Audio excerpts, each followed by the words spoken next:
गांव के दोस्तों और परिवार के मांग पर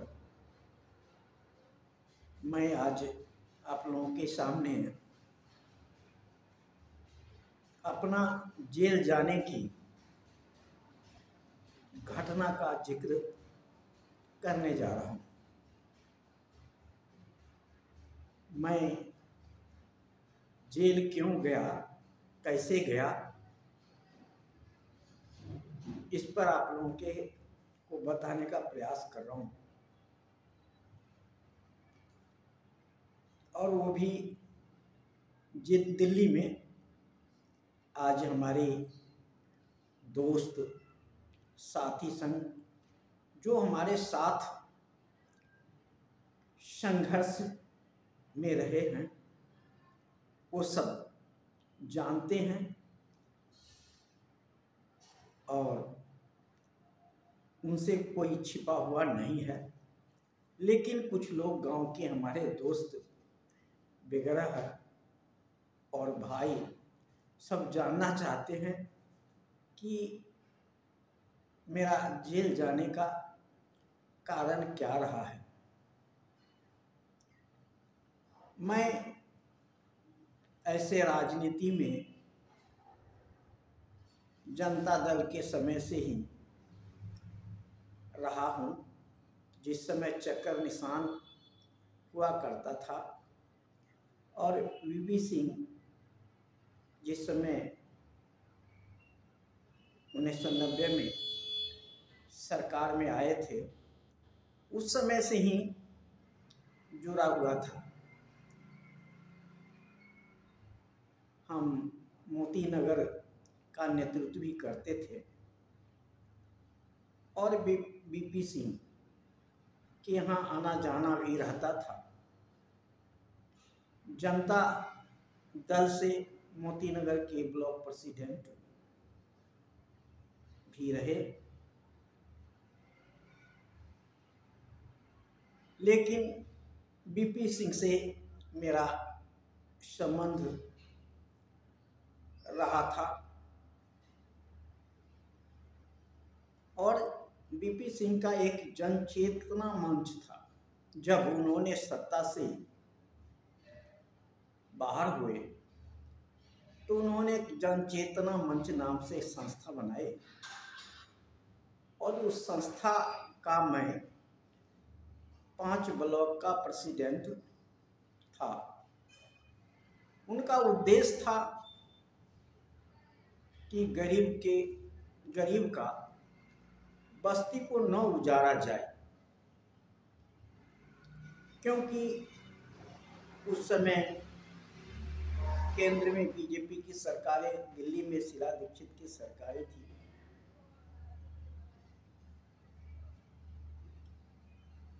और ये करीब करीब 2000 के बाद का समय है कि मैं जनता दल में रहते हुए वीपी सिंह के जन चेतना मंच का सक्रिय सदस्य रहा और जहां भी झुग्गी झोपड़ी का समस्या होता था, उजाड़ने की समस्या होता था, वहां खड़ा होना मेरा दायित्व बनता था। सपोर्ट वीपी सिंह का था। इसी दरमियान एक घटना घटती है कि मेरी पत्नी 2003 का घटना है। राष्ट्रीय समता दल का दिल्ली में उदय होता है और पहली महिला हमारी पत्नी राष्ट्रीय समता दल से निगम का उम्मीदवार बनती है।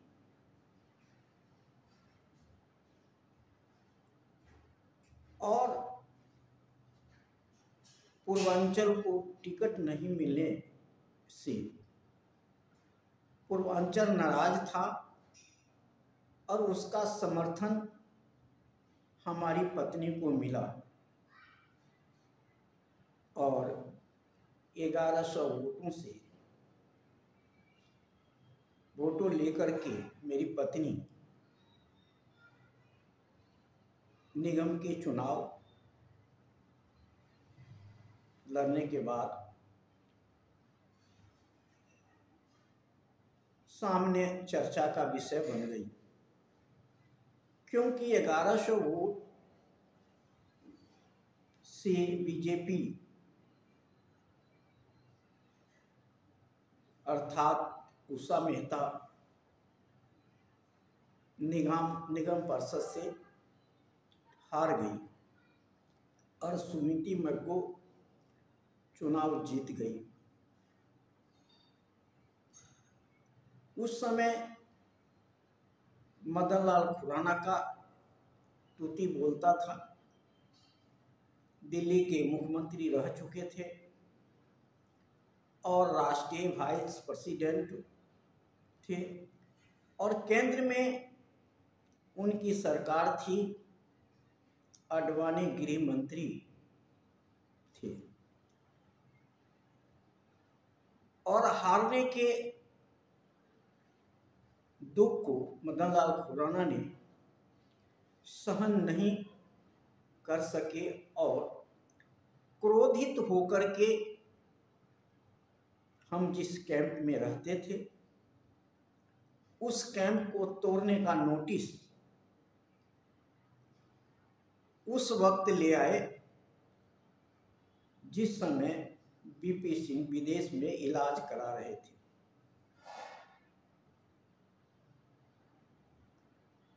बीपी सिंह के अनुपस्थिति में जिस कैंप में हम लोग रह रहे थे उस कैंप को तोड़ने का उन्होंने नोटिस लेकर के आ गए और झुग्गी झोपड़ी वालों को इसकी भनक तक नहीं लगी। यहाँ तक कि हमारी पत्नी भी एक दिन पहले गांव जा चुकी थी और रात में क्या हुआ पता नहीं, सुबह 4 बजे पुलिस हमें 2 आदमी को कैंप से उठा करके कीर्तिनगर के थाना नहीं दूसरे थाना में लेकर के हमें बंद कर दिया। हम लोगों को क्या पता और ऐसे बाद में पता चला 2 घंटे को समय दे करके सामान निकालने का 2 घंटे का समय दिया गया और हमारे छोटे छोटे 2 बच्चे थे, वही 11 साल 12 साल 13 साल का रहा होगा। वह सामान निकाल नहीं पाता और सामान निकालने के लिए पता चला मेरे बड़े भाई भी आए थे कि घर से कुछ सामान निकाल दें, लेकिन पुलिस वालों ने उन्हें भी अरेस्ट कर लिया। सामान हमारे घर से निकल नहीं पाई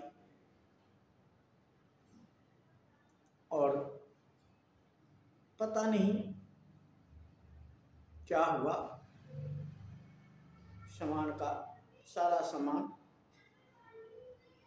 बिखर गया या जमीन के नीचे में दबा दिया गया। झुग्गी में पता चला झुग्गी में आग लगी थी और झुग्गी को पूरी तरह से घेर करके मिट्टी में मिला दिया गया। हम दोनों को सुबह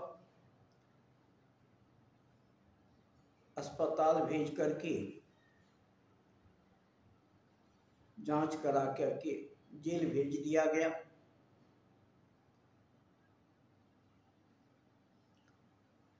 पता चला मेरे ऊपर ऐसे ऐसे धाराएं लगा दी गई जिससे कि मुझे तत्काल बेल नहीं हो सकता है, और मैं जेल में था। बीपी सिंह विदेश थे और जनचेतना मंच का जो सक्रिय सदस्य थे उन्होंने भी ध्यान नहीं दिया और पूरी युक्तियां टूट गई और हम जेल में चले गए। जिस पार्टी से हमारी पत्नी चुनाव लड़ी थी, राष्ट्रीय समता दल से, उस पार्टी के लोग भी बिखर गए, इधर उधर चले गए और उन्होंने भी उतना ध्यान देने का काम नहीं किया। हमारे बच्चे दूसरे कैंप में छोटे भाई के पास रहने लगा।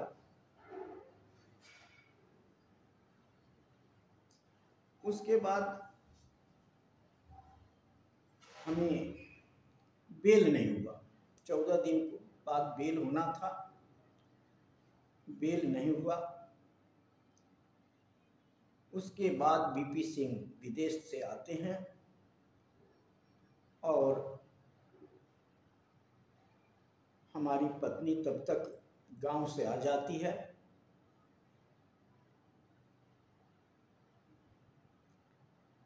और बीपी सिंह के पास जाकर के दुखड़ा अपनी बताती है। बीपी सिंह उसी समय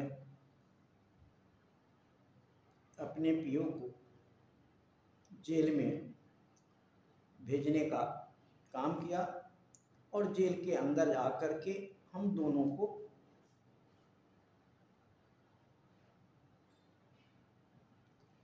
2,000 रुपया उन्होंने जेल के काउंटर पे जमा कर दिया कि अंदर कपड़े वगैरह नाश्ता पानी की ज़रूरत होगी तो यह करना। और हमें आश्वासन दिया गया कि जेल से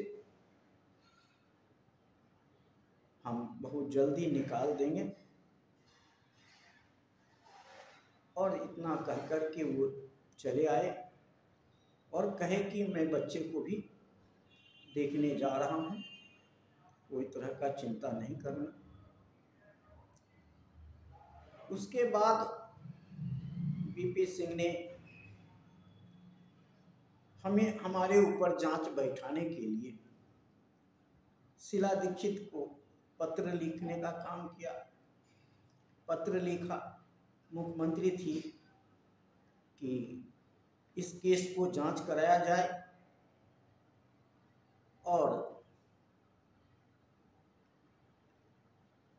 महेंद्र सिंह निर्दोष है, इसे जेल से, इसे केस से राहत दिलाने का कोशिश किया जाए। बेल होता है, 1 महीने के बाद बेल हो जाता है और हम जेल से बाहर आ जाते हैं। केस लग गई और बीपी सिंह ने पैरवी किया। हमारी घर उजड़ गई थी। अब हमें कोई जीने का सहारा नहीं था। जो एसटीडी पीसीओ लगा हुआ था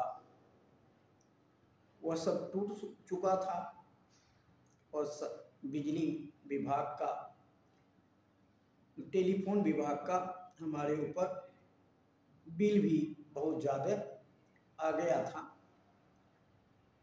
किसी तरह से उस बिल को भरने का काम किया और बीपी सिंह को प्रयास से दूसरे कैंप में हमें एसटीडी पीसीओ लग गया और उससे थोड़ी सी राहत मिली और बच्चे को पालने का वहाँ से शुरुआत हुआ। लेकिन इसी बीच बीपी सिंह का देहांत हो जाता है। हमारी केस पेंडिंग में पड़ जाता है। हमने 6 साल तक केस लड़ने के बाद फिर हमारी डिग्री हुई, हम जेल से बाहर आए और ये लड़ाई हमें विचलित नहीं कर पाया और पुनः हम जेल से आने के बाद मदन लाल खुराना के विरोध में विधानसभा इलेक्शन में खड़ा हो गया, क्योंकि लोगों ने मुझे सपोर्ट किया, समाज ने मुझे सपोर्ट किया और फिर मदन लाल खुराना के विरुद्ध विधानसभा का इलेक्शन लड़ा। हमें सफलता नहीं मिली, हमें सही ढंग से नहीं लड़ा, लेकिन पुनः जेल जाने से हम बच गए, क्योंकि अगर चुनाव नहीं लड़ता तो खुराना जी द्वारा फिर हमें जेल भेज दिया जाता। इससे राहत मिली। चुनाव लड़ने से हमें लोगों को फिर जान पहचान बढ़ी और हमने फिर अपनी जिंदगी की वहाँ से शुरुआत किया। तो जो भाई शंका में होंगे कि हम जेल क्यों गया, मैंने स्पष्ट कर दिया कि समाज सेवा में हमें जेल जाना पड़ा था और जेल जाने से हमें खुशी ही मिली और निकलने के बाद भी संघर्ष में रहा। आज राजनीति से थोड़ी सी दूरी है, फिर भी राजनीति के करीब हैं, इतना ही समझिए। बस आज इतना ही। जय हिंद, जय भारत।